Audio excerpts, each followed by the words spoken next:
저는 도피를 한 적이 한 번도 없고 무자비한 공권력으로부터 저를 정치적 희생양 말씀하셨는데요. 그 당시에 정치권들이 어떻게 했는지를 여러분들 다 아실 겁니다. 강압적인 수사를 받았고 제대로 된 답변을 못했다고 믿고 있기 때문에. 예, 어제 공항에 들어오면서 유병언 회장의 딸 유섬나 씨가 한 말 아주 일부분 들려드렸습니다. 그러니까 난 도피한 적이 없다. 지난 시절에 무자비한 공권력으로부터 나를 보호할 방법이 해외에 있는 것밖에 없었기 때문이다. 그리고 세상이 바뀌었기 때문에 지금 돌아왔다. 우리는 정치적 희생양이다. 이런 말을 했습니다. 유섬나 씨의 이제 이런 말들을 들으면서 사실은 유병언 일가 수사와 관련해서는 참 의혹들이 그 당시 많았는데 덮고 넘어갔던 것들도 많았죠. 의혹이 다시 불거지고 있습니다. 민주당 박주민 의원 연결을 해보죠. 박 의원님 안녕하세요. 예, 안녕하십니까. 지난 3월에 그러니까 세월호 인양 절차가 막 시작됐을 때 저희 스튜디오에 출연하셨었잖아요. 네네. 그때 뭐라 그러셨냐면 차기 정부가 들어서면 유병언 사망 사건도 다시 조사할 필요가 있다 그러셨어요. 네. 예, 제가 그때는 이제 짧게 듣고 넘어갔습니다만 어떤 의미로 그런 말씀하신 겁니까? 사실은 이제 세월호 참사 관련돼서 많은 의혹들이 아직도 의혹인 상태로 남아 있죠. 예. 그리고 국민분들이 가지고 계신 의혹 중에 또 한 부분이 유병언 사망 그리고 청해진이라는 회사의 정체, 정치권과의 연계 가능성 이런 부분들입니다. 그래서 예. 그런 부분들도 빠짐없이 다시 조사될 필요가 있다. 그런 의미로 말씀드렸던 것입니다. 그런 의미로. 사실 이 유섬나 씨의 혐의는 그냥 횡령 배임이에요. 디자인 업체를 네. 운영하면서 아버지가 운영하는 그 계열사하고 거래를 하는데 부당하게 이득 취했다. 조그만 일 하고 큰 돈 받았다. 뭐 이런 건데. 예. 그럼 그것만 들으면 세월호 자체와는 직접적인 관련은 없어 보이는데 유섬나 씨가. 유섬나 씨를 통해서 뭔가가 밝혀질 수 있을 거라고 보십니까? 아까 말씀드렸던 것처럼 그 세월호를 소유하고 있었던 청해진이라는 회사가 과연 어떤 회사인가 그리고 예. 정치권과 또는 권력과 어떤 관계가 있는가를 밝힐 필요가 있는데 그 부분에 대해서 제대로 이야기해 줄 수 있는 사람들이 지금까지는 없었다는 것이죠. 유병언 씨는 물론, 사망했고. 예, 장남 유대균 씨 같은 경우도 예. 수사는 받았지만 예. 사업이라든지 이런 부분을 거의 관여하지 않았던 인물로 알려졌어요. 그렇죠. 그런데 이 장녀 유섬나 씨의 경우에는 횡령과 배임 액수가 492억에 달할 정도로 예.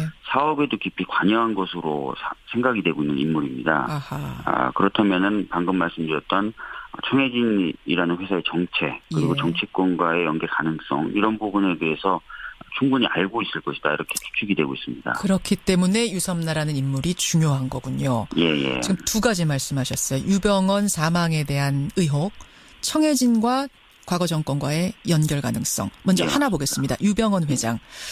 시신이 발견됐을 때 이미 부패가 너무 심해가지고요. 이거 국가수가 뭐 부검을 하긴 했습니다만 사인 불상으로 종결됐죠. 원인이 안 나왔죠.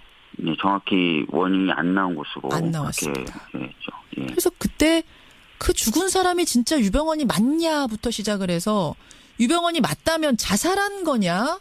혹시 타살은 아니냐? 뭐 별 이야기가 무성했어요. 지금 청취자들 문자도 들어옵니다만 차경민님 외에 많은 분들이 아직도 살아있다고 믿는다 이런 분들도 많이 계시거든요. 어떻게 보세요?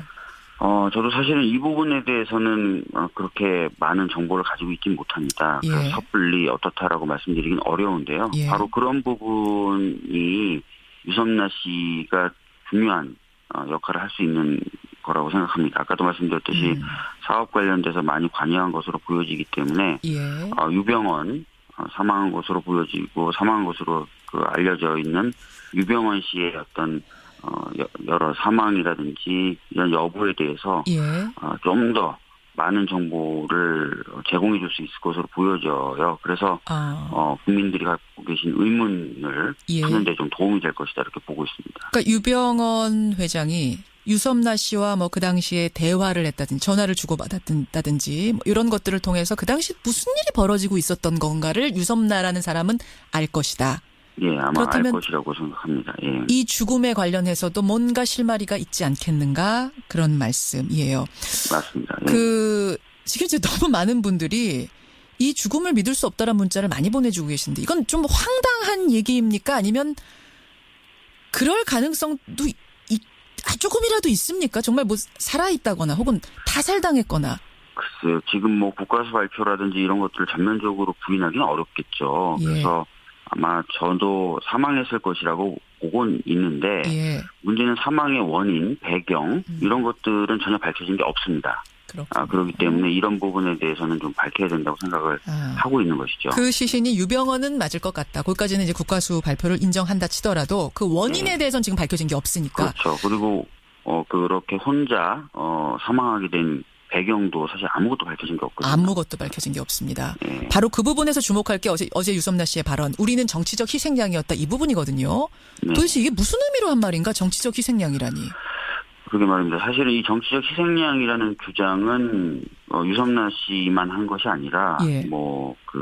유병헌 씨 일가들은 자주 했던 말이고 특히 그래요? 이제 세칭 구원파로 불리는 기독교 복음 침례회 예. 사람들도 이런 얘기들은 많이 했었습니다. 구원파가 그 당시 들었던 플래카드가 김기춘 비서실장, 우리가 남이가 이런 거 아니었습니까? 예, 그것뿐만 아니라 뭐 끝까지 가겠다 뭐 이런 예. 플래카드도 있었죠. 있었죠. 근데 이제 정치적 희생양이라는 언급 그리고 방금 말씀하셨던 그런 플랜카드의 문구가 담고 있는 의미 이런 부분에 대해서 또 속 시원하게 얘기는 안 해요.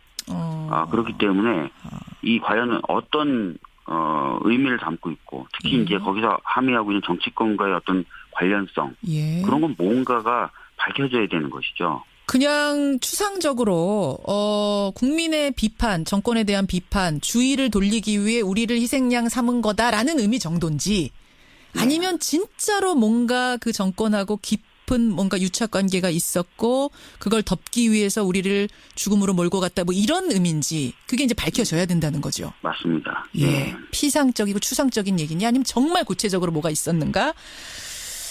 그렇군요. 그래서 말입니다. 정확한 진상규명을 위해서는 특조위, 세월호 특조위 2기가 출범해야 되는 거 아니냐 이런 얘기도 좀 나와요. 어떻게 보세요? 맞습니다. 박 의원님. 예. 예. 근데 지금 그 특조위 2기를 출범시키기 위한 법은 제가 몇 차례 말씀드렸지만 작년에 발의가 돼서 신속 처리안건으로 지정돼서 올해 좀 늦지만 11월이면 이제 통과가 예정되어 있습니다. 근데 좀 늦죠. 그래서 어떻게든 좀 당겨보려고 예. 국회 차원에서 노력을 좀 해야 될 것 같고. 예. 근데 이게 당기는 것이 이제 야당의 반대나 이런 것으로 인해서 여의치가 않을 경우에는 문재인 대통령님의 이제 공약대로 좀 행정부 차원에서의 어떤 조사위원회 구축 이런 것들도 좀 고민이 돼야 됩니다. 예. 이게 뭐 단순히 정치적인 공세다 이렇게 야당들은 자꾸 반발하고 있는데 그게 아니라 실제로 국민분들이 많은 의혹을 가지고 계시거든요. 그리고 그런 의혹들 때문에 또 풀리지 않는 어떤 그런 어떤 모습들 이런 것들 때문에 우리 사회가 좀 안전하지 않다고 여전히 여기시는 분들도 많거든요. 그래서 이런 것들을 해소하기 위해서 반드시 입법 시기를 당기든지 아니면 예, 행정부 차원에서 조사위원회가 만들어져야 된다고 생각합니다. 청취자 한 분이 이런 질문 주셨어요. 세월호 직원의 휴가나 수당 지급에 대해 왜 국정원에 보고를 했는지 이런 의혹 밝혀진 거 있습니까? 라고 박 의원님께 질문 주셨네요. 국정원 차원에서는 뭐 자기네들이 통상적인 보안 점검을 하면서 일부 지시사항은 내린 바가 있지만 예. 실제로 그렇게 세세한 것까지 지시한 건 아니다라고 해명을 했는데 예. 그래도 여전히 이제 풀리지 않는 부분들이 많죠. 거기도. 왜 문건의 제목도 그럼 국정원 지적사항이었는지부터 시작해서 예. 그리고 왜 국정원에게 사고가 나면 1차적인 보고 의무를 지게 만들어놨는지 등등등 아직 해결되지 않은 부분들이 있고요. 또 세월호라는 배 도입 배경, 운항 배경 그리고 제주 해군기지로 가는 물량을 수주하게 된 배경이라든지 이런 것들에 대해서도 지금까지는 다 유병헌의 어떤 그 역할이다라고 많은 분들이 생각을 하거나 주장을 했는데 그렇죠. 그것과 다른 부분도 있을 수 있다는 것이죠. 그래서 그런 부분들 전부 좀 밝혀질 필요가 있다라고 보고 있습니다. 알겠습니다. 유섬나 씨의 송환 귀국을 계기로 이 미스테리들이 좀 풀려가기를 기대하겠습니다. 박주민 의원 고맙습니다. 예, 감사합니다. 더불어민주당 박주민 의원이었습니다. 오늘도 해야 될 얘기가 굉장히 많습니다. 유병헌 장녀 유섬나. 자, 유섬나 씨에 대한 강제 송환이 6월 7일 날 있었습니다. 그래서 세월호 실소유주라고 불리우는 유병헌 전 세무그룹 회장의 장녀고요. 횡령 배임 혐의를 받고 있는 바로 그런 분이고 우리 방송으로도 지금 세월호 의혹 시리즈에서도 이야기를 좀 드린 적이 있고요. 실제로 그분의 이야기를 공항에 내려서는 인터뷰를 안 했는데 인천지검으로 압송이라고 표현하죠. 사극에도 많이 나오는다는데 압송해서 인천지검 앞에서 기자들과 한 뭐 3, 4분 인터뷰 비슷한 걸 했는데 제 느낌도 좀 비슷했어요. 그러니까 유섬나 씨가 말하는 게 억울함 같은 게 보이더라고요. 네. 왜 이렇게 늦게 들어왔냐 하는 거에 대한 부분은 어차피 박근혜 정권 때는 내가 들어와서 제대로 된 재판이랄까 수사를 받을 수 없다는 생각이 있어서 그랬다는 거예요. 정권도 바뀌었고 세상이 바뀌어서 이제는 정당하게 법의 처분 이런 걸 한번 받아보고 싶다 이렇게 이야기를 하는 거고요. 그래서 제가 관련돼 있는 분들한테 나름대로 취재를 좀 해봤고요. 일단은 디자인 업체 모레알 디자인을 운영하면서 계열사 다판다로부터 컨설팅비 명목으로 48억 원을 지급받는 등 총 492원의 횡령 배임 혐의를 받고 있다. 이렇게 이야기를 했는데 그 부분에 대해서는 지금 제가 알고 있기 이런 거예요. 검찰이 지금까지 유섬나 씨의 횡령 배임 금액을 492억 원이라고 발표를 했는데 최근 확인한 결과로는 그게 45억으로 줄었습니다. 어떻게 이렇게 숫자 셈도 잘 못하는 거죠? 근데 실질적으로 횡령이나 배임이라는 그 범죄 행위 자체가 기업 외부에 있는 사람이 할 수 있는 게 아니잖아요. 그러니까 기업 내부에서 기업을 경영권을 가진 사람이 그리고 어떤 결제나 자금을 결정 판단하고 이렇게 집행할 수 있는 권한을 가진 사람이 어떤 자기 개인적인 이익을 위해서 내부자를 속이는 거죠. 그게 이제 횡령이나 배임인데 아무리 유섬나 씨가 대주주라고는 하지만 경영하는 사람이 아니었잖아요.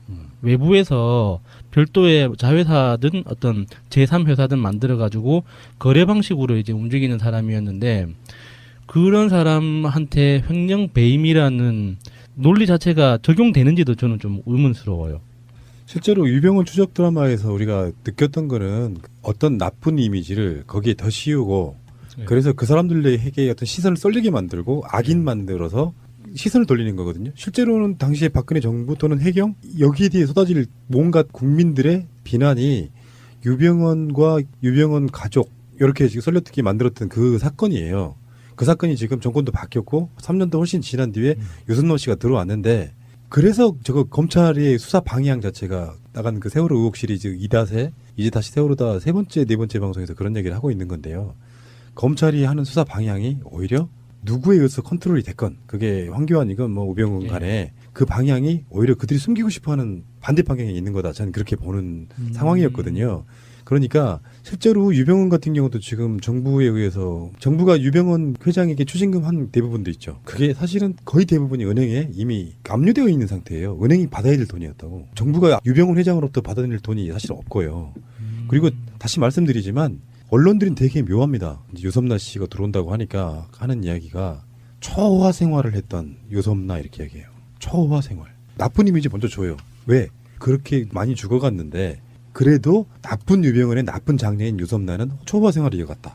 이런 방식으로 몰고 가려고 하는 거거든요.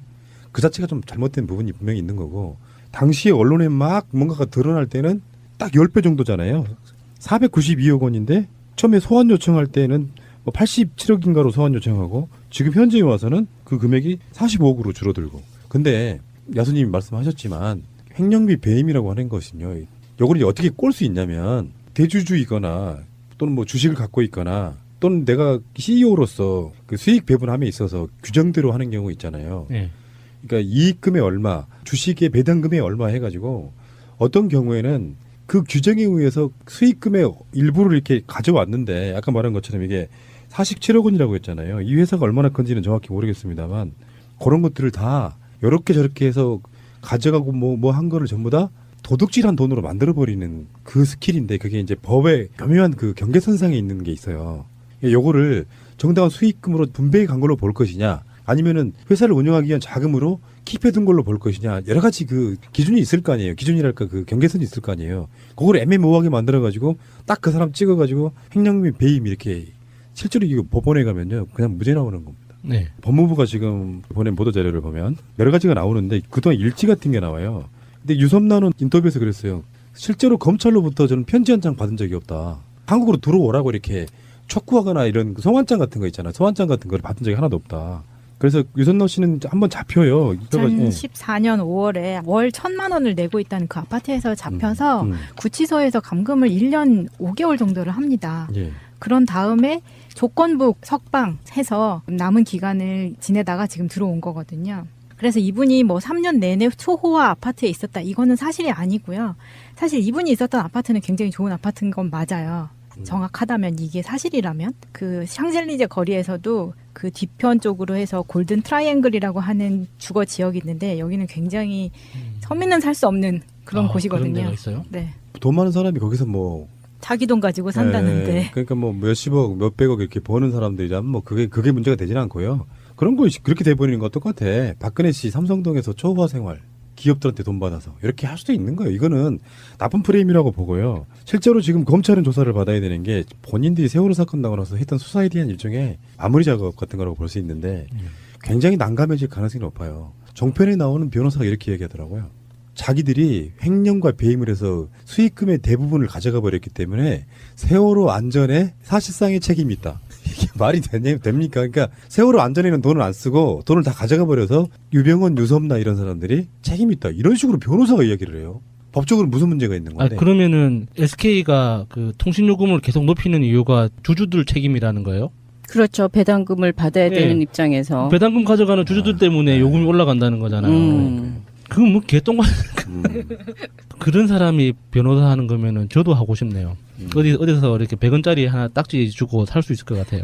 어쨌건 유섬나 씨는 조사는 받겠지만 청문회랑 좀 비슷한 이제 결을 갖고 있다고 저는 봐요. 털려고 생각하면 털려요. 이러이러한 문제가 있어서 이러이러한 걸로 너 했지. 그래서 회사의 운영 장부를 다 들여다봐요. 왜냐하면 검찰이라고 하는 조직이 자기들이 유섬나를 뭐 강제 송환하려고 하고 막 압송도 하고 그랬잖아요. 유죄임을 확실하고.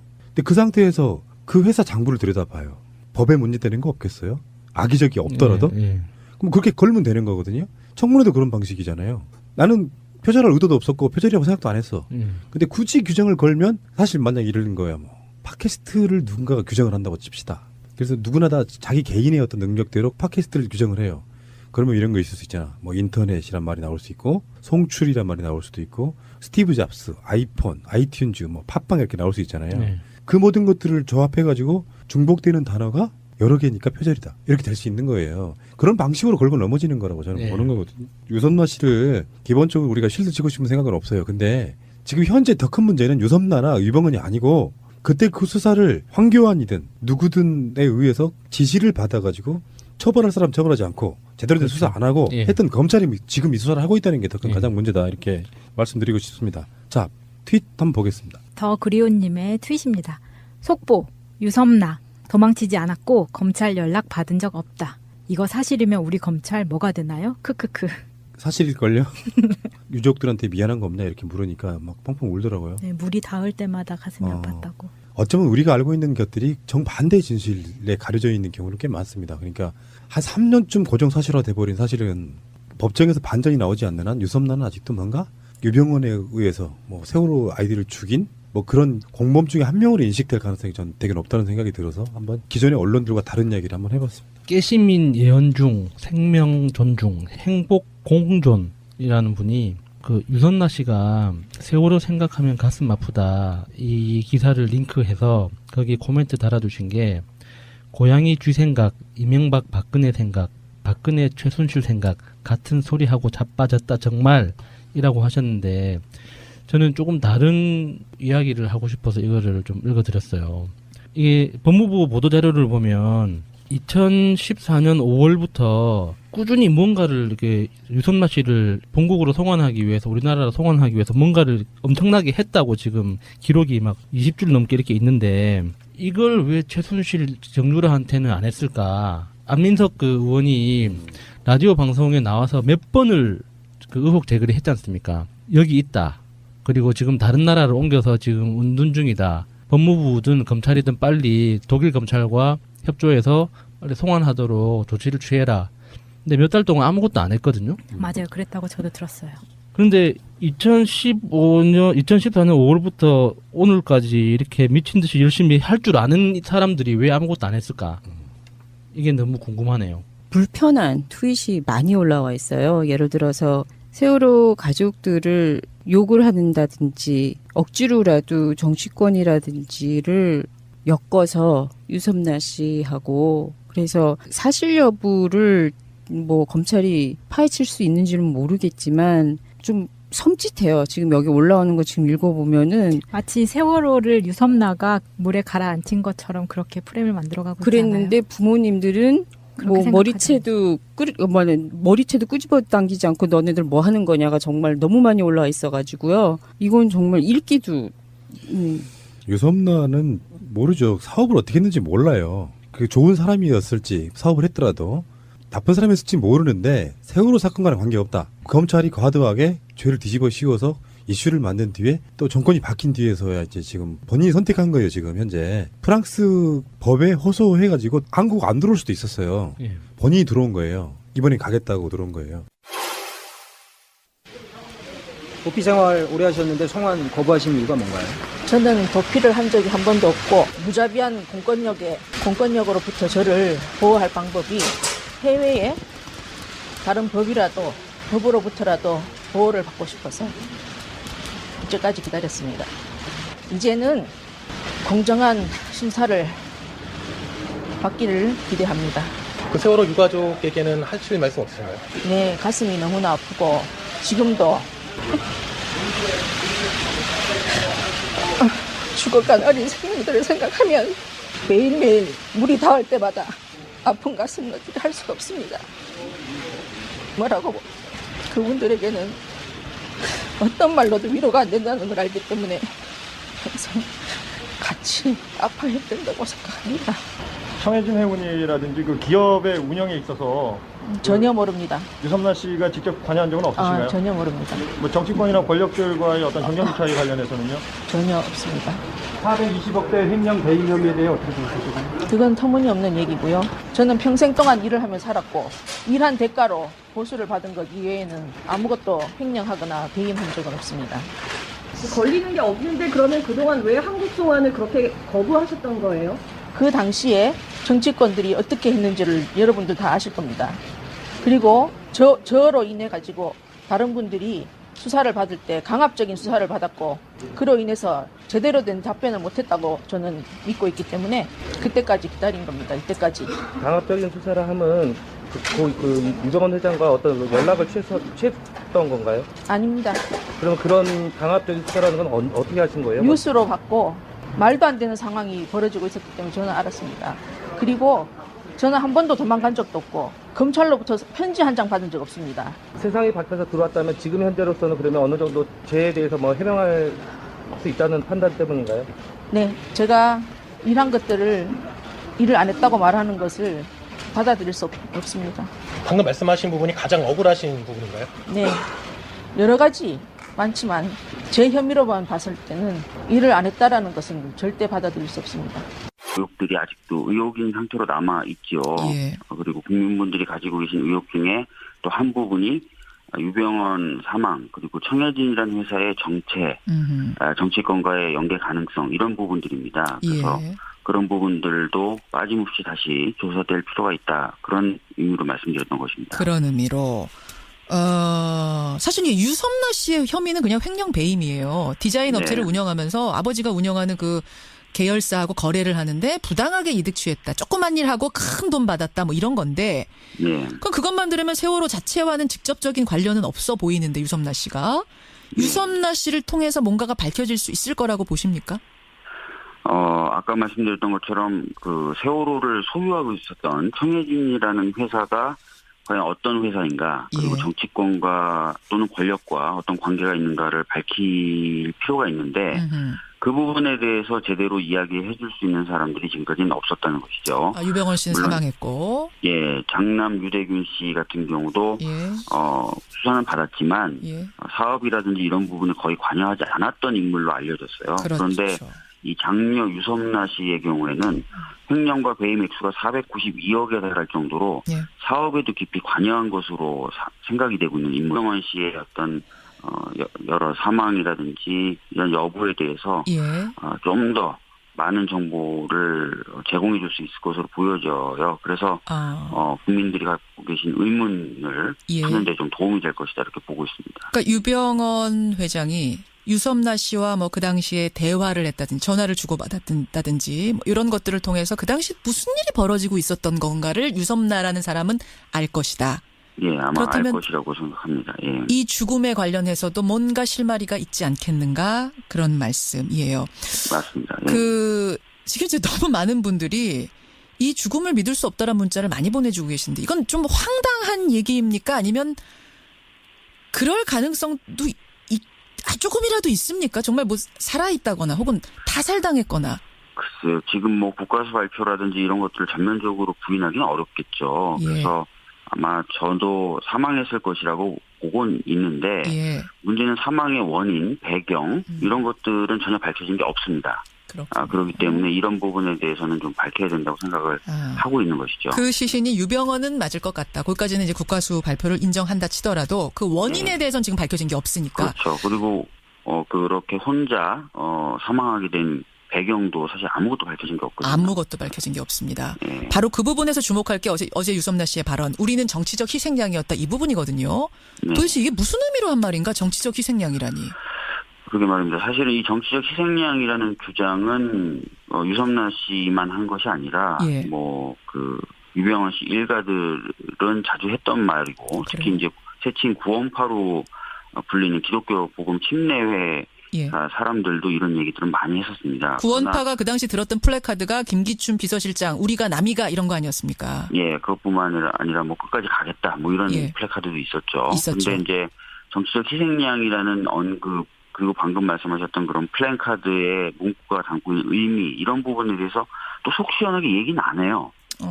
그렇기 때문에 이 과연 어떤 의미를 담고 있고 특히 이제 거기서 함의하고 있는 정치권과의 어떤 관련성 예. 그런 건 뭔가가 밝혀져야 되는 것이죠. 그냥 추상적으로 국민의 비판, 정권에 대한 비판, 주의를 돌리기 위해 우리를 희생양 삼은 거다라는 의미 정도인지 아니면 진짜로 뭔가 그 정권하고 깊은 뭔가 유착 관계가 있었고 그걸 덮기 위해서 우리를 죽음으로 몰고 갔다 뭐 이런 의미인지 그게 이제 밝혀져야 된다는 거죠. 맞습니다. 예. 피상적이고 입니다. 아하. 그렇다면은 방금 말씀드렸던 청해진이라는 회사의 정체 그리고 예. 정치권과의 연계 가능성 이런 부분에 대해서 충분히 알고 있을 것이다 이렇게 추측이 되고 있습니다. 그렇기 때문에 유섬나라는 인물이 중요한 거군요. 예. 지금 두 가지 말씀하셨어요. 유병헌 사망에 대한 의혹, 청해진과 과거 정권과의 연결 가능성. 먼저 예. 하나 보겠습니다. 유병헌 회장. 시신이 발견됐을 때 이미 부패가 너무 심해가지고요. 이거 국가수가 뭐 부검을 하긴 했습니다만 사인 불상으로 종결됐죠. 원인이 안 나왔죠. 네, 정확히 원인이 안 나온 것으로 안 나왔습니다. 그렇게 했죠. 예. 그래서 그때 그 죽은 사람이 진짜 유병헌이 맞냐부터 시작을 해서 유병헌이 맞다면 자살한 거냐? 혹시 타살은 아니냐? 뭐 별 이야기가 무성했어요. 지금 청취자들 문자도 들어옵니다만 차경민님 외에 많은 분들이 아직도 살아있다고 믿는다 이런 분들도 많이 계시거든요. 예. 어떻게 보세요? 저도 사실은 이 부분에 대해서는 그렇게 많은 정보를 가지고 있진 못합니다. 예. 그래서 섣불리 어떻다라고 말씀드리긴 어려운데요. 예. 바로 그런 부분이 유섬나 씨가 중요한 역할을 할 수 있는 거라고 생각합니다. 아까도 말씀드렸듯이 사업 관련돼서 많이 관여한 것으로 보여지기 때문에 예. 유병헌 사망한 것으로 보여지고 사망한 것으로 알려져 있는 저는 도피를 한 적이 한 번도 없고 무자비한 공권력으로부터 저를 정치적 희생양 말씀하셨는데요. 그 당시에 정치권들이 어떻게 했는지를 여러분들 다 아실 겁니다. 강압적인 수사를 받았고 제대로 된 답변을 못했다고 믿고 있기 때문에. 예. 어제 공항에 들어오면서 유병헌 회장의 딸 유섬나 씨가 한 말 아주 일부분 들려드렸습니다. 그러니까 난 도피한 적이 없다. 지난 시절에 무자비한 공권력으로부터 나를 보호할 방법이 해외에 있는 것밖에 없었기 때문이다. 그리고 세상이 바뀌었기 때문에 지금 돌아왔다. 우리는 정치적 희생양이다. 이런 말을 했습니다. 유섬나 씨의 이제 이런 말들을 들으면서 사실은 유병헌 일가 수사와 관련해서는 참 의혹들이 그 당시 많았는데 덮고 넘어갔던 것들도 많았죠. 의혹이 다시 불거지고 있습니다. 민주당 박주민 의원 연결을 해보죠. 박 의원님 안녕하세요. 예, 안녕하십니까. 지난 3월에 그러니까 세월호 인양 절차가 막 시작됐을 때 저희 스튜디오에 출연하셨었잖아요. 네네. 그때 뭐라 그러셨냐면 차기 정부가 들어서면 유병헌 사망 사건도 다시 조사할 필요가 있다 그러셨어요. 네. 예, 제가 그때는 이제 짧게 듣고 넘어갔습니다만 어떤 의미로 그런 말씀하신 겁니까? 사실은 이제 세월호 참사 관련돼서 많은